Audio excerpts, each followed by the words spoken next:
switch on the recording.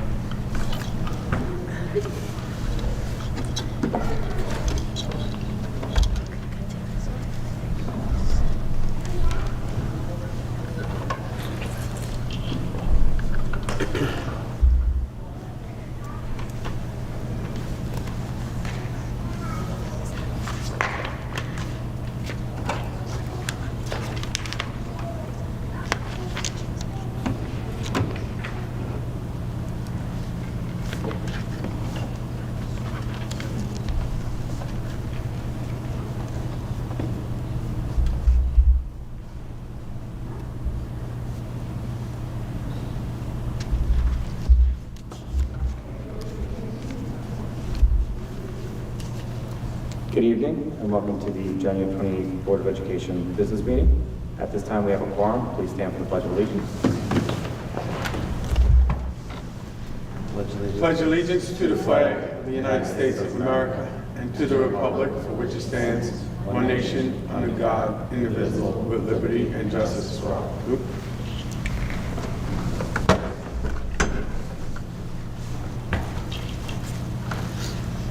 I get a motion to approve the December 19th minutes. Make a motion to approve the December 19 minutes. Second. Moved and second on the question. All those in favor? Aye. Motion carries. Moving on, correspondence. Madam Clerk? No correspondence was received by Ms. Diane. Okay. Thank you. No visitors for the first calendar period, so we'll move to the report of the superintendent. Thank you. Good evening, Happy New Year, and welcome to the January meeting of the Board of Education. As a reminder for those who may be new to our meetings, there are 2 public comment periods each month at the business meeting, and answers to questions made during either public comment will generally be given the following month in the superintendent's report portion of the meeting. Under the direction of Dr. Adis, our Assistant Superintendent for Curriculum Instruction, our first district-wide literacy event was a great success.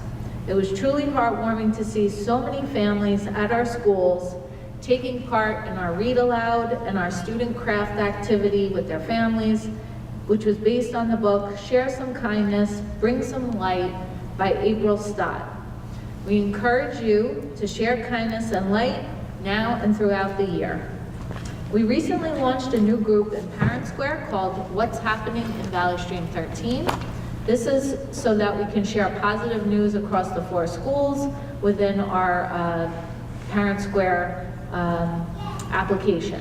If you're a parent of a student, you can join within Parent Square. If you haven't joined yet, please subscribe so that you can keep up with all the great things happening with the students in our classrooms. I also want to remind the community that we have a notification group for our community residents, for people who don't have children in our district. Your friends or neighbors can join that group by subscribing to notifications on the district website. So if you go to the district website, on the bottom right-hand side is a little community newsletter. You can put your email in there and then you would get our notifications. The Board of Education and I are very focused on making sure our schools are very safe places. We would like to bring your attention to an ongoing safety issue that's within our own control and doesn't require any cost to fix, and that is awareness of pedestrian safety. If we all take a moment to think about safe driving, especially in and around our schools, we would be safer. Did you know that the chances of a pedestrian surviving a crash rapidly decrease when vehicle speed is above 30 miles an hour? Please be mindful of your speed when driving in and around our schools. Slower speeds save lives.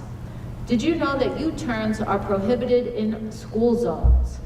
Be sure that you are not making an illegal U-turn, especially in front of Wheeler Avenue and Willow Road. Did you know that New York State law requires you to stop for a pedestrian in the crosswalk, even when the pedestrian isn't in your driving lane? We ask everyone to cross at the crosswalks and follow directions of the crossing guards or the school staff that is there for your safety. I want to thank everyone who does consider the safety of our pedestrians, which is our community members, while you're driving in and around our schools. Our children's lives depend on it. Last month, the Board of Education published its first board meeting newsletter. The board hopes that this will allow more families and the community to stay informed regarding important decisions of the board. Everyone can watch board meetings on the live stream or recordings that are posted on our YouTube channel. The monthly newsletter will contain links to the recordings to make things even easier for you to access. We hope you find this new communication useful.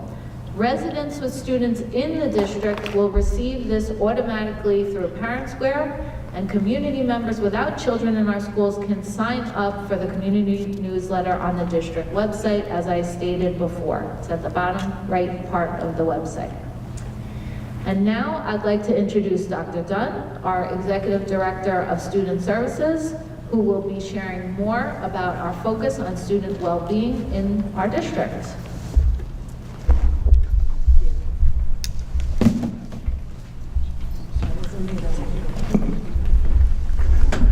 Good evening, everyone.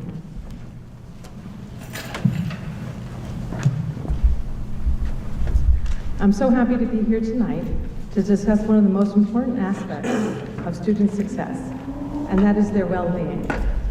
When students feel supported emotionally and socially, they are more engaged, more resilient, and better prepared to learn. Well-being isn't just a component of education, it's the foundation that allows students to reach their full potential.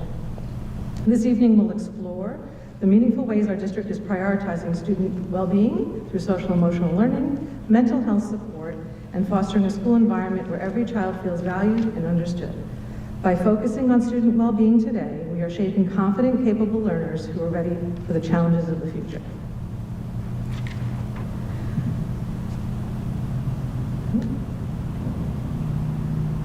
Well, this worked before.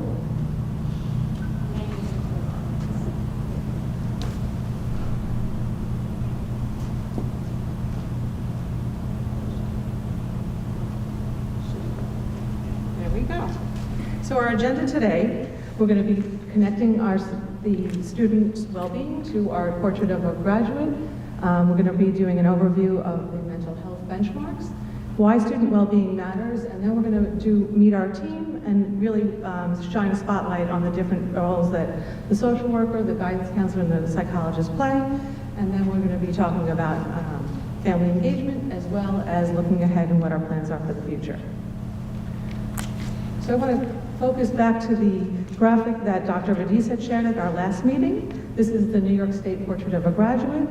And what I like about this portrait is the bottom part, the foundation, is really talking about social emotional competence. And so that's where I'm going to be focused tonight. As it aligns to the commitment of educating the child, our whole child, as we talked about at the last meeting, and we are committed to educating while academics are still at the forefront. And these are our mental health benchmarks. The New York State Mental Health Benchmarks emphasizes essential skills that support student well-being and success. These include self-awareness and emotional regulation, helping students understand and manage their emotions, building healthy relationships, fostering communication and empathy, self-management skills, promoting resilience and goal setting, and responsible decision-making by encouraging thoughtful choices that lead to positive outcomes. By integrating these benchmarks into our district's initiatives, we ensure that students develop their social and emotional skills which are necessary for that academic achievement. So why does it matter? When we think about the benchmarks, like self-awareness, emotional regulation, and decision-making, it's helpful to reflect back on how these skills impact us as adults. For instance, imagine an adult facing a stressful work situation or a deadline. If they have poor emotional regulation or self-awareness, they might struggle to stay focused, communicate effectively, and even completing the assignment. And they don't make sound decisions under pressure. But when adults understand their emotional their emotions and can manage stress, they perform better and collaborate more effectively. This is the same, and this is true for children. When we teach these foundational skills early, we set them up for academic success and equip them with the tools they'll carry into adulthood, helping them thrive in school and beyond.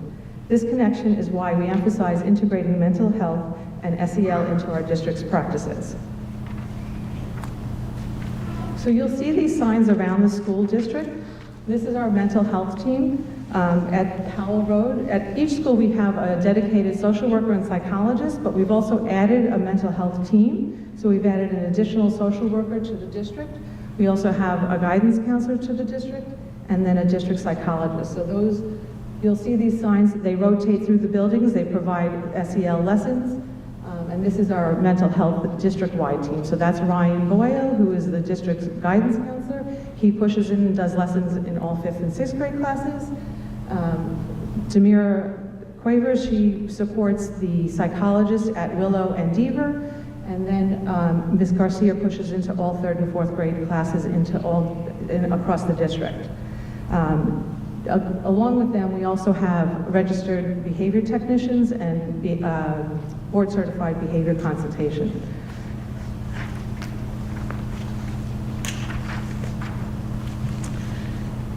Our social workers, psychologists, and guidance counselors work collaboratively to support students, families, and staff. Their roles often overlap as they all provide SEL lessons, which is social emotional lessons. They respond to crisis, and they connect families to outside resources. Social workers might focus directly on family outreach and community support, while psychologists bring their expertise in behavioral assessments and interventions, and guidance counselors help with the academic and social development. Together, they enhance each other's work, ensuring a comprehensive support system. So the role of an elementary school social worker, they provide individual and group counseling. They also connect our families with OPWDD, which I'll explain in a moment. The acronym, the title is way too big for a slide, but they also offer targeted SEL lessons on different topics. They could be responsive. If there's something going on in a particular grade, they might push into a class talking about bullying and friendships and maybe conflict resolution. They also lead a lot of the initiatives that support the whole school community, such as Unity Day, P.S. I Love You, Sandy Hook Promise, the Start with Hello, which is a part of the Sandy Hook Promise. So the OPWDD is the Office of People with Developmental Disabilities. It's a New York State agency that provides resources to families who have children that have disabilities, that have cognitive and physical disabilities that would significantly impact their daily life. The process itself is very cumbersome, so it's helpful that the social worker helps families with those applications because they need to apply using their evaluations to see if they qualify. So there's a lot of paperwork that's involved, so we invite families in so that we can start them on the process. And when they are accepted into it, they get a lot of support inside the home, and that's a lifelong support. They get respite care. The families might need respite care. There might be other therapies that they can get in their home, and they get services. Maybe they'll get extra behavior consultation. It's a really nice full support system, but it's very difficult for parents and families to apply for this. So we invite them in and we walk them through that and we support them through the whole process so that they can get approved. The social workers also lead our crisis prevention intervention. So you might know this as CPI. So this is a behavior intervention strategy, and we have 2 social workers in the district, Sabrina Gallivatori and Jamie Schechter, who are trained to train other people in this, and they get renewed every 2 years, and then they provide workshops for our staff. So we have over 100 members now that are trained in CPI, and CPI eventually, part of it is, de-escalating crisis and talking through problems with children. And they work really nicely with our staff. Most districts will go outside for this, but it's nice that we have it homegrown because Sabrina and Jamie will offer coaching throughout the day to people that are in crisis. So it's nice. So the role of the guidance counselor, by the way, Ryan is probably the most popular person in the district because if you walk down the hallways, everybody knows him, so it's really nice. He not only provides SEL lessons, but he also can provide counseling either in a group session, single session. Sometimes when a kid's having a hard day, he's a nice person to connect to.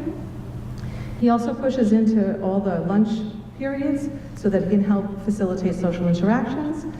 One of the things that he's been developing in all the buildings is a lunch buddy club. So some children in the upper grades might feel overwhelmed at being at recess, or, just the cafeteria. So he builds these programs so that the older kids can push into a younger child's classroom and help kindergarten and support the kindergartners.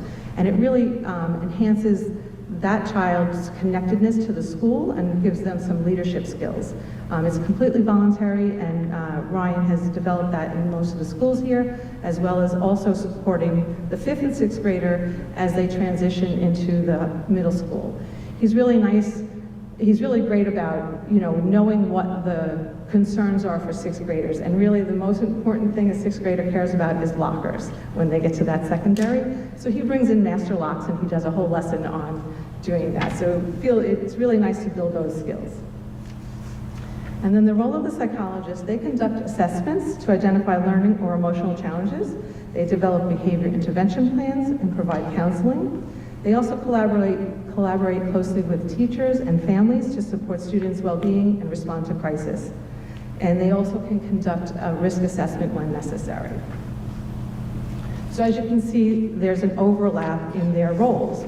And they're a really great, dedicated, passionate team that really work nicely together.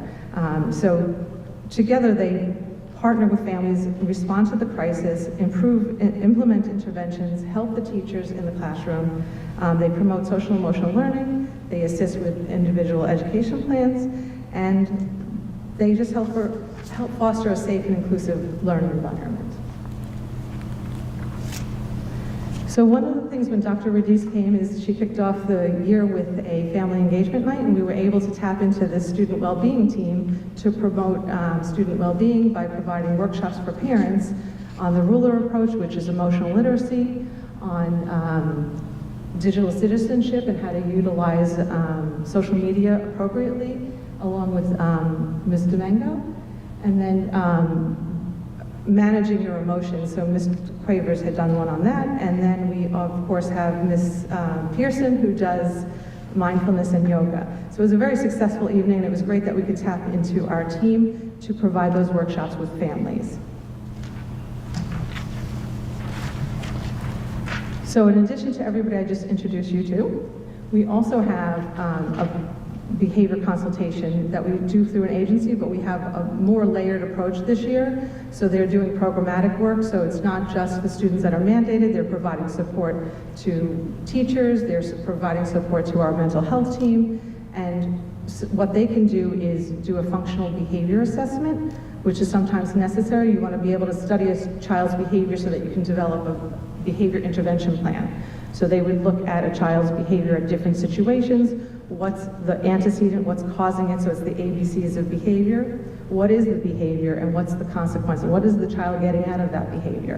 And it's really a great analysis that is a team effort, and develop these behavior intervention plans so that we can give strategies to the classroom teachers to try to promote positive interactions and skills on how to manage your emotions. So this is a calendar of the themes that Amanda and Ryan pushed into the classrooms. So they worked in the beginning of the year with the principals to talk about what the character traits are for the month, and they developed lesson plans around that. So they go to the 3rd and 4th, Amanda goes to all 3rd and 4th grade classes, and Ryan goes to all 5th and 6th grade classes. So these are some of the student quotes. They call Miss Garcia their feelings teacher because she pushes into all the different classes, and they love when she comes in, and the teachers are very welcoming, and it's a positive reaction. What's interesting is I was observing in a different class, and they had a morning meeting, and one of the students, the prompt of the day was, what are you going to do today to be kind? And the boy said, I am going to help somebody with their invisible backpack. So the teacher at that point didn't know what he was talking about, but it was what the lesson of Amanda had done, which is some of us walking around with an invisible backpack so we can help lighten the load by just being kind to somebody. So it's nice to see her impact, but I could go to different buildings and hear those same conversations. And the teachers really love that the students are, that Ms. Garcia is coming in and Ryan's coming in, and they sit alongside the classroom during the lesson so that they can try to enhance it through their literacy that they're reading. A lot of stories we have that are built into our curriculum already support social emotional learning, so this is a nice enhancement. And they really embrace this whole program. So Ryan and Amanda, when they push in, it's not just, a feelings teacher, but they also want to make sure that their objectives are being met. So they have a lesson where they do a pre-test, like what do the children think about this, and then a post-test. So this is one about being an upstander, and this was what children answered, being an upstander when they see a friend being bullied. So when we're looking ahead, we're also looking to expand our SEL program, our social emotional learning program. So I'll be talking about how we're doing that, but we want to be able to push into that pre-K through second grade as well. And we're looking to get curriculum for that. We're going to continue our CPI training and work on de-escalation techniques so that the staff feel supported and students have the tools that they need. And then we want to continue our parent connection. We already provide monthly workshops for parents. Some of it's mandated by an IEP, but we also invite parents in at any time that need a little assistance or focused on something, whether it's reading help or social emotional help. We always welcome parents to come in so that we can provide any help. So the way that we're looking at SEL curriculum is through the Equity and Excellence Committee. So we've been working on this since last spring. This was a goal of ours this year to really look through equity and excellence lens so that we make sure that we focus on equity, inclusion, and rigor. The focus is promoting a sense of belonging, respect while encouraging high standards and challenging goals. So what we did last year is we took a survey. So the committee is comprised of about 35 people, and it's representative of the entire district. It has upper grade, lower grade, speech therapists, psychologists, social workers on the committee. And so we took data last year so that we can have a lens to look through our SEL curriculum. So if the question is, this is for K through 3, you could see that what the staff is saying is that most of the children are, attention difficulties is a high number, emotional regulation. So this way we can look and target those lessons. And then when you look at the 4th through 6th grade, you see that it changes a bit, that peer relationships become more important. And so this helps guide those lessons. So overall, this is our blueprint, right? We want to make sure that we're focusing on social emotional competence, going back to that New York State Portrait of a Graduate. And this framework is fostering social emotional competence in students through structured initiatives. The approach begins with a focus on social emotional learning to enhance interpersonal and intrapersonal skills supported by social workers, psychologists, and counselors. So some of our objectives is developing those communication skills, enhancing collaboration, and improving self-management skills.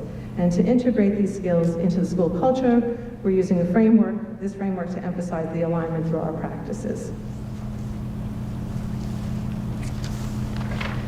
So student well-being, as I've stated before, is the foundation for all academic success, personal growth, and lifelong resilience. When students feel emotionally supported and equipped with essential skills like self-regulation, collaboration, and problem-solving, they are better prepared to navigate both the classroom and the world beyond it. As a district, we're committed to fostering this growth through intentional SEL instruction, mentorship programs, targeted interventions. And moving forward, our focus will remain on strengthening partnerships with families, educators, and the community to ensure that every child has the tools that they need to thrive. I want to extend my sincere appreciation to the Board of Education for their support in prioritizing student well-being. Last year, we added a social worker and a psychologist, we've seen a tangible difference in adding that help. And we will continue to build that learning environment where every child feels seen, supported, and empowered to succeed. And so you can see over there, that's a boy who, after an SEL lesson, he wrote thank you with the toys that were available to him. So I can see it, but if I turn that way. Does anybody have any questions? Hi. I'm curious about the acronym. Which The one that was too long to put up. OPWDD stands for the Office of People with Developmental Disabilities. Thank you. That was joking nuts. I couldn't sleep tonight. Thank you very much. Dr. Thank you.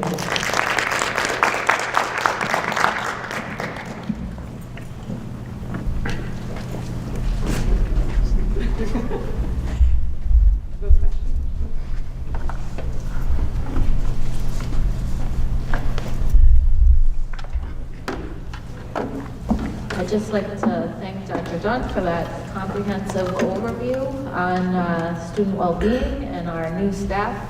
And I want to echo what she said in thanking the Board of Education for supporting this in our schools by adopting a budget last year that included an additional psychologist and social worker. And that was really in collaboration with recommendations from the teachers. So I think it's important to really talk about that everyone across the district is listening to each other. The board is supporting initiatives that are prioritized, and then thank the community for approving the school budget that included those things. So we couldn't do anything that Dr. Dunn is talking about at this level without all of that collaboration. So it's really a community effort to make sure that our students are at their best. So thank you again. And that concludes the report of the superintendent. Thank you, President Grosso. Thank you, Dr. Larkin. Thank you, Dr. Dunn. We're going to move on to Education Committee. Trustee Sabatino, please. Thank you. Good evening. I move item 1, employment agreement, superintendent of schools. Resolved, the Board of Education hereby approves the employment agreement with Dr. Judith LaRocca, superintendent of schools, for the period of July 1st, 2024 through June 30th, 2029, and hereby authorizes board president to execute same. Second. Moved in second on the question. All those in favor? Aye. Motion carries. I move item 2, appointment of summer school principal. To appoint Dr. Amanda King as the summer school principal effective July 1st, 2025 through August 8th, 2025, with the stipend listed in the motion. Second. Moved in second on the question. All those in favor? Aye. Motion carries. I move item 3, appointment of literacy coach. To transfer Heather Lanning to the position of ELA literacy coach within her current tenure area of reading on step 4 MA plus 15 at the amount listed in the motion for a 4-year probationary period, which commenced on September 1st, 2021 and expires on August 31st, 2025. Moved in second on the question. All those in favor? Aye. Motion carries. Congratulations, Ryan. I move item number 4, tenure recommendation, art teacher. After reviewing the recommendation of the building principal and conducting classroom lesson observations and portfolio review, the superintendent recommends Kelsey Canute, art teacher assigned to the Wheeler Avenue School, be granted tenure effective April 10th, 2025. Moved in second on the question. All those in favor? Aye. Motion carries. I move item E, education. I'm sorry, I missed on the question. I just wanted to add that we'll include Mrs. Knoop in the end of year June tenure acknowledgements. But her date was just before June, so that's why it's listed on the agenda now. Thank you. I move item E, education committee consent number 1 through 8, starting on page 3 and finishing at the very top of page 5. Moved in second on the question. All those in favor? Aye. Motion carries. I have a little summary about the education committee. Thank you. We met today to discuss artificial intelligence and enrichment opportunities in the district. Magic School AI was introduced to teachers in the fall. Magic School AI is an artificial intelligence tool that teachers can use for lesson planning, generating academic content, and creating tools to support students' learning needs. Professional development was provided. The next step for the 2025-2026 school year is to work with teacher tech leaders to create a plan for introducing artificial intelligence tools for student use. And the committee also discussed enrichment opportunities within the district. There are unique lessons available to support the curriculum in the innovation labs. Students work on engineering practices, design, and coding. All students in grade 4 receive enrichment from Ms. Gary with the Gravitrax. And this year, all students in grade 3 will receive enrichment from Ms. Gary using Edison robots. Looks pretty fun. And that concludes the Education Committee. Thank you, Trustee Sabatini. Moving on to Business Committee. Trustee Farrell? Good evening, everyone. I move item 1, the employment agreement for the Assistant Superintendent for Business and Human Resources. Resolved, the Board of Education hereby approves the employment agreement with Gerard Antoine, Assistant Superintendent for Business and Human Resources for the period of January 16th, 2025 through January 15th, 2026. Second. Moved and second on the question. All those in favor? Aye. Motion carries. I move item 2, appointment of the Administrative Assistant 12-month. Resolved, the Board of Education hereby appoints Anna Sabahani to the position of Administrative Assistant on Step 3 at a salary listed in the motion, effective January 29th, 2025. Second. Moved and second on the question. All those in favor? Aye. Motion carries. I move item 3, appointment of Deputy Treasurer. Resolved, the Board of Education hereby appoints Marissa Pacicio as Deputy Treasurer effective January 29th, 2025. Second. Moved and second on the question. All those in favor? Aye. Motion carries. I move item G, the Business Committee consent agenda numbers 1 through 6, page 5 through 6. Second. Moved and second on the question. All those in favor? Aye. Motion carries. And that concludes the Business Committee for this evening. Thank you, Trustee Farrell. Moving on to Policy Committee. Move policies for first reading. 5500 student records, 5500R student records regulation, 5550 student privacy, 8635R information and data privacy, security breach and notification regulation, 1120 school district records, and 8130 school safety plans and teams.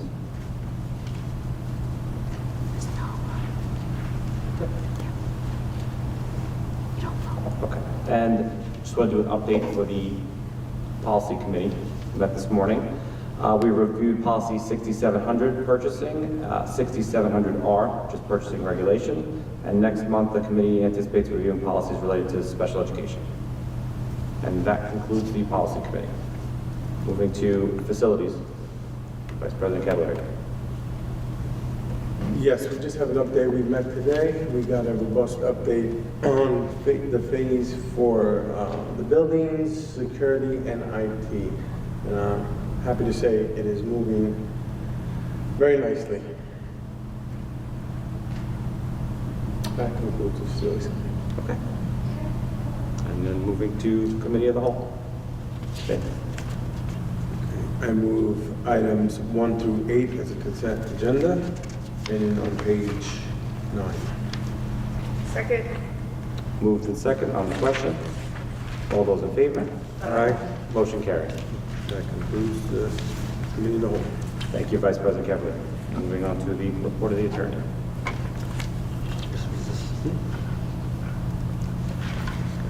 It's already on. In a recent matter, our office obtained a favorable decision from the Nassau County Supreme Court in which the court granted the district's motion to dismiss the plaintiff's complaint. The plaintiff, who was a former employee of the district, sought damages for the alleged improper reporting of salary earned resulting in an unanticipated reduction in their pension benefits. In granting the district's motion, the court explained that the plaintiff failed to allege a sufficient special duty owed specifically to them, distinct from other employees, which is the requirement in negligence claims against municipalities performing government functions. Accordingly, the action against the district was disposed. Thank you. High school report. Trustee Farrell. I'm sorry, I didn't prepare anything for tonight. All right, moving to old business. Anybody on the board? Old business. Anybody in the back of business? New business from the board.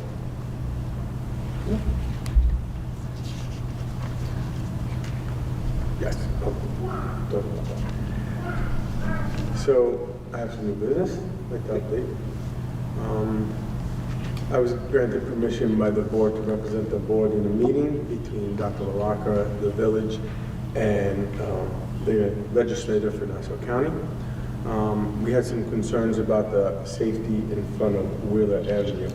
And there's an opportunity perhaps to interject in some projects that are going down Rockaway Parkway that is funded for some reconstruction. So they have three phases. It was education, enforcement, and engineering. And the education would be about, just like as Dr. Walker summarized in her report, about educating how to drive around the school. We're also talking about some engineering developments, bumping out curbs. We're hoping on something that maybe if I say it publicly, we'll get some public support. A small divider in front of Wheeler Avenue. This way to negate people from making U-turns and stopping and not waiting online for drop-off, because then you would not be able to pass going over the yellow lines. It's a big wish, but we're pushing for that. We are looking for more police presence in the area. This way, our erratic behaviors while driving around the school perhaps slows down a little bit. It's a slow progress, but it's a process, but the process has been started. I look forward to continuing discussing with Dr. Rocker, Legislator Szilagyi, and the village. We formed some type of coalition to move forward now. So it looks promising, that's for sure. And I know it's been in our targets for a very long time. And hopefully we'll get it going this time. I think we have a ally in Nassau County Legislator Carrie Szilagyi, who attended the meeting with Vice President Cavalieri and a representative from the village. And I think we should, it may be good if the board would agree to formally write to the county executive, Bruce Blakeman, to summarize what we talked about in this meeting with the legislator, in wanting to, really focus on the safety directly in front of Wheeler Avenue, as Vice President Cavalier mentioned. And so if the board would like, I can prepare a letter that would continue to advocate for that purpose. Is that something that you're interested in? Trustee Farrell, would you be interested in the superintendent writing a letter to advocate? Yes. On his behalf? Trustee Sabatino? Yes. Trustee Squirrel? Yes. And Vice President Cavalier? Yes.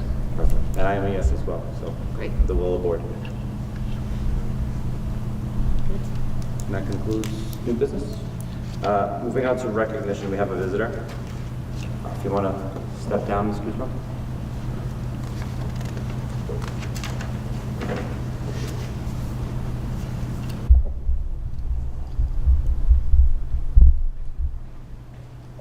Thank you. I don't have my full set of notes here, but you've got 3 minutes and we won't really be responding, but just feel free to say a piece. Is there a timer? Yes. I just want to visualize it. You might have to at the top there to turn the mic on.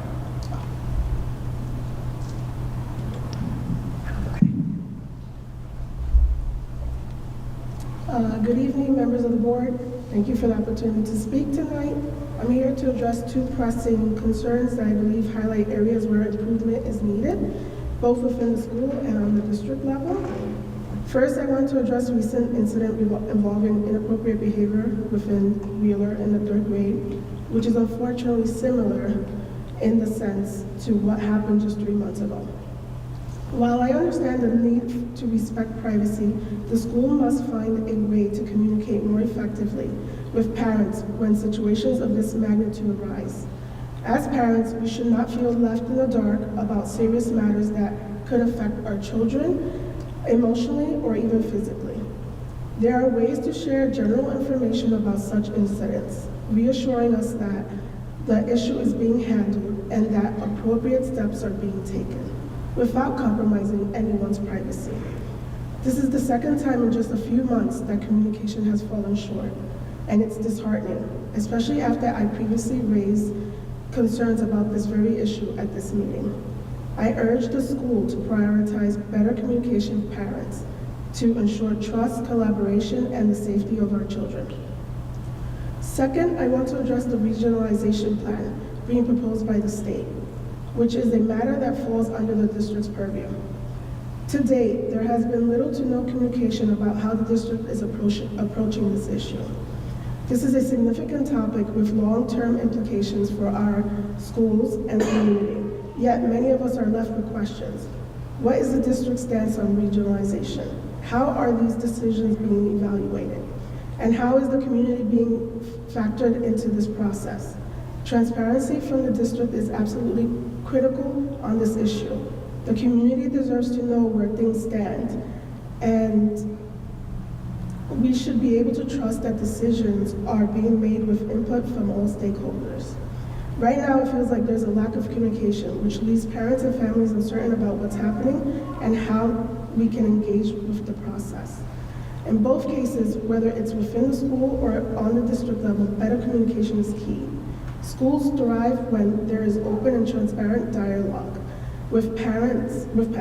I hope that moving forward, steps are being taken to address these gaps because our children and our community deserve nothing less. I will note, while I have noted some negatives, I do see positive changes the district continues to take to try to support our students. One positive change is what Dr. Dunn discussed earlier. I'm also currently signed up to engage in the parent focus group on Thursday. I do commend the district for this, as it allows an opportunity to have the necessary conversations, as well as talking about pedestrian and vehicle safety around the school on a county and village level. Thank you. Thank you very much.